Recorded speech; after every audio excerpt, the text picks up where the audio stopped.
unbelievable. So let's get him in here. Let's welcome into the locker room, Freddie Mitchel. What's up, Freddie?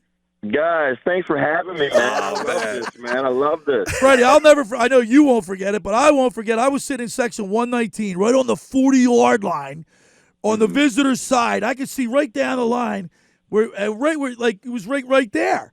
And I knew the coldest game I've ever played in my life. Yeah, it was freezing cold that day. And look, coming from Southern California, man, did you like playing in the cold? No, and not even that though, because I was I'm used to it. That was my third year in Philadelphia, so I was used to the cold, and I thought that it would be great. And it wasn't a home field advantage, let me tell you that, because it was just freezing. It was a home field advantage for the Packers because they're used to the frozen tundra. So it was amazing. Fred, I'm glad you took a little time to talk to us today. Bobby and I were really, we're fans. Our show's predicated on viewpoint from a fan's perspective. And to us, to my brother Bobby and I, we think that the game has gotten softer. The players are softer. I mean, there's no preseason anymore. You can only put the pads on. You can only hit so much during the season. I mean, it wasn't too long ago. You played in 2001 to 2005. I mean, the game has changed so much even since you played. It really has, and I like this. I'm a fan now too. I happen to play the game, but I'm a fan.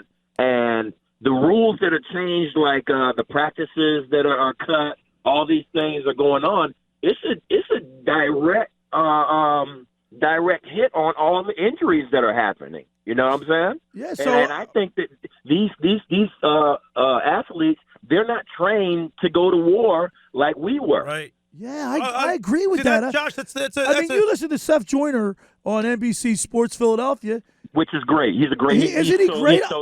He keeps it real.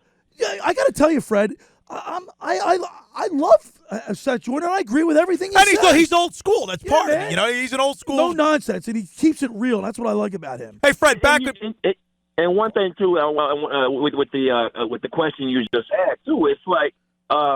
You have to blame the coaches, too. Like, I remember when the starting quarterback, he was going to play in the preseason. You know what I'm saying? He might not take all the snaps, but he was going to play one quarter. He was going to play, at least 3 games. Wentz did not play at all during the preseason. So now his preseason is during the regular season, and everybody's regular season is during their regular season. So now he's like, oh, my God, the speed of the game is going on. They're not doing him. They're protecting him, and they're not doing him any service to get better. We're talking with Freddie Mitchel, Fred X, former Eagle. We'll never forget that 4th and 26. Fred, when you guys talk to us a little bit about how Big Red conducted practice. I mean, let's face it, Doug Peterson is a disciple of Big Red, right? Andy Reid. Right. But if you guys were like fumbling the ball or not catching the ball, I'm sure you guys would focus on that at practice, right? Well, you know what? The thing about it is it all starts in Lehigh. It all started in Lehigh, where the fundamentals were put down. We knew that we were going to get our tail kicked in practice or whatever else. And the problem with it now is they want to sell wine. They want to sell tickets to come to the link and see the pretty boys run around and do things. And then what's happening now? And they wonder what the hell's going on with this season. Because you're babying these guys. Wow. It's absolutely amazing the pampering these guys are getting, man. It's no longer training camp. When I was with Andy Reid, the hardest day of the week was not when I played. Was Monday through Friday. That was the hardest time. The easiest day during the week was Sunday, game day. But it's turned around now because they have these practices that are just basically walkthroughs. They don't hit anymore. They don't do anything. And it's funny because Seth Joyner's a lot older than me, but yet I'm feeling the same thing, and I'm saying the same thing that he's saying. Yeah. But yet the Eagles want to control the narrative to have you thinking that everything is great. No, everything is not great. Wentz is not throwing the ball accurate. He's not. No, he's not. Receivers are not catching the ball. People are not in their position. Coaches are not coaching their ass off and showing them out-coaching the other team. This is not happening. Stop trying to control the narrative and faking the fans into thinking that you're that team 2 years ago. You know, Freddie, I got to tell you, man, like in the beginning of the season, you open up the Daily News, you go online, you read a couple articles, or you watch the TV and you're seeing Zach Ertz telling everybody that this team was better than on paper. This team's better than the 2017 Super Bowl team, and this team is this and this team is that. We're 5-7 a week after Thanksgiving, man, and the way we're losing these games because it appears to me that Doug Peterson is stubborn. He won't run the ball. If you don't have somebody who can catch the ball, then you run it. Well, you know what? It's because who he learned from was a recalcitrant person. You know what I'm saying? So I mean, you can't blame that or whatever else. But what I'm sick of is it's like, oh, that's a good football team we just lost to. Yeah. I know. Yeah. I mean, he was trying to sell something to us, right? And I hate when they say that. And then I hate when the whole when you get the leaders on the platform, man, we got to take that loss. You got to blame that loss on too. Man, I'm so sick of that crap, man. I turn it off because you know what? It's so funny. If you don't say what they want them to say, and especially with the Eagles, oh man, they will crush you. They won't, and it sucks that all of that stuff is going on with them trying to control the narrative like that. And you know, it's a humble pie eating when their asses play on Sunday and they get handled. You know, that's humbling them. They need to open it up. They need to let everybody do it, hold everybody accountable. Hey, Fred, so you're not afraid of speaking your mind and saying what's on your mind. And today you get reporters go into the locker room and you get the standard, you know, what you just alluded to. You get the standard cookie cutter stuff that I guess the team, you got to watch what you say. What's the reporter's job if you're not going to get anything? Who cares? What are you even in there for? You got to have somebody who wants to say something. They love the access. The reporters love the access. You know, they love to say that they can get into the facility and they need content. So I mean, it has to happen. They have to do their job. You know, and with these players, man, it's amazing. It's amazing, these players, man, and the way they talk and how politically correct they are and stuff like that. You know, it's just. You have to control the narrative, you know, as far as the media. You know, you have leverage too, but they're not using that leverage because they're not using that leverage because they're scared that the Eagles aren't going to give them access. You know what I'm saying? And they're not going to let them get that interview with Ertz or get that big interview with Wentz. Who cares? You know, keep it real. Hold these guys accountable. And then the whole thing now is it's like, oh, yeah, we played bad. They should boo us. We allowed, you know, that was man, who says that? You know what? You know, just admit to yourself, you know, we got our butts kicked. You know what I mean? I didn't show up. Yeah. I didn't do this. I didn't do that because the secondary looked horrible. I looked like high school players. And they've been playing horrible for I'm just not going to single out one like secondary or whatever else.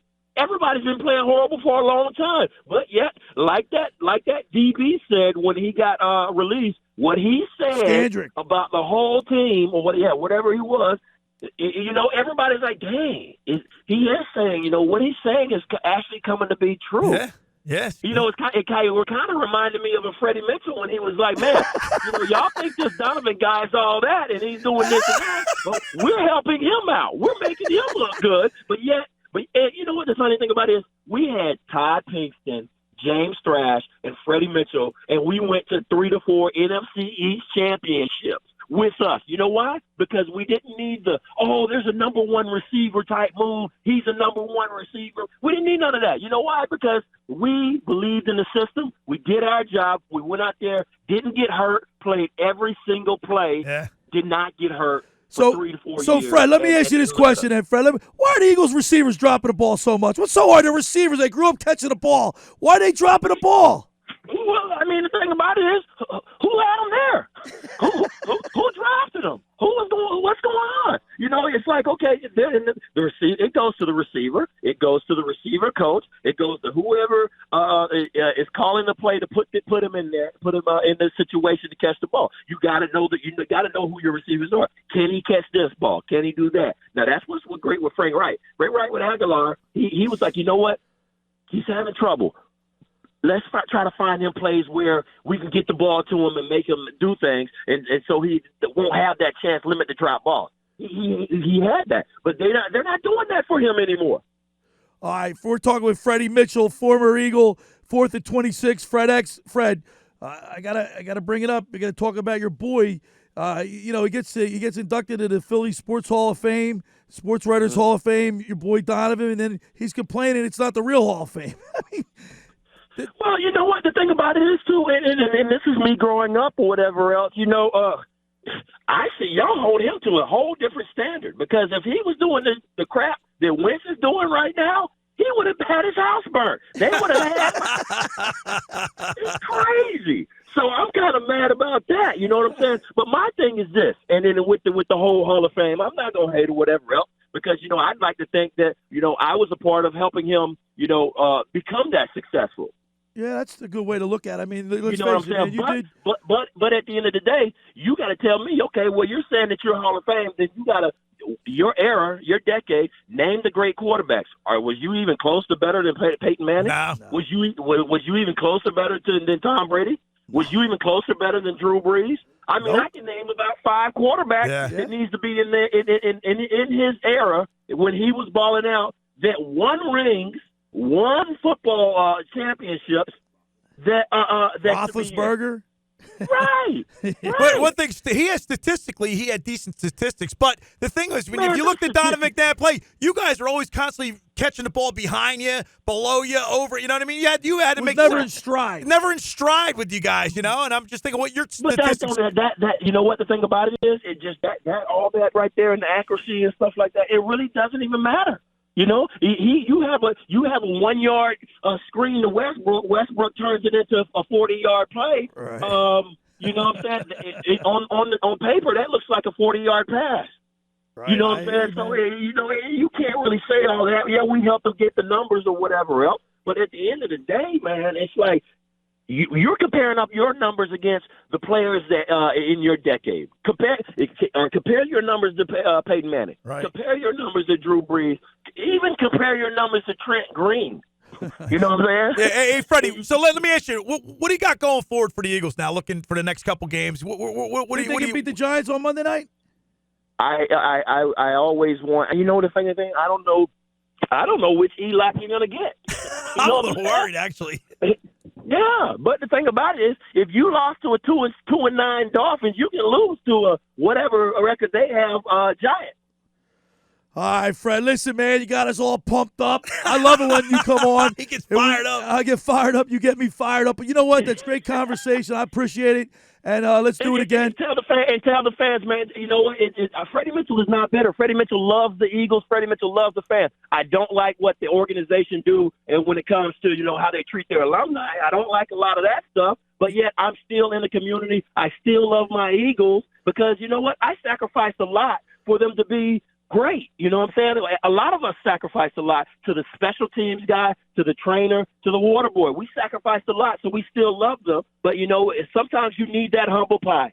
All right, Freddie Mitchell. You follow Freddie Mitchell on Twitter at FMitchell84, at FMitchell84. Follow him on Twitter. And make sure they follow me on Instagram because at FMitchell84 on Instagram. There's no way that Freddie Mitchell shouldn't have a million followers on Instagram. FMitchell84. If you want to keep it real, you follow me. If you want to go and get control the narrative and get faked out, you go and follow the Eagles garbage Instagram page. All right, Freddie Mitchell, man. Thanks. Hey, Merry Christmas, Happy New Year. We'll do it again. Thank you, sir. Thanks for having me, guys. I love the locker room. All right, Freddie. Thanks, Freddie buddy. Mitchell, man. He's colorful. He's opinionated. He's Freddie Mitchell.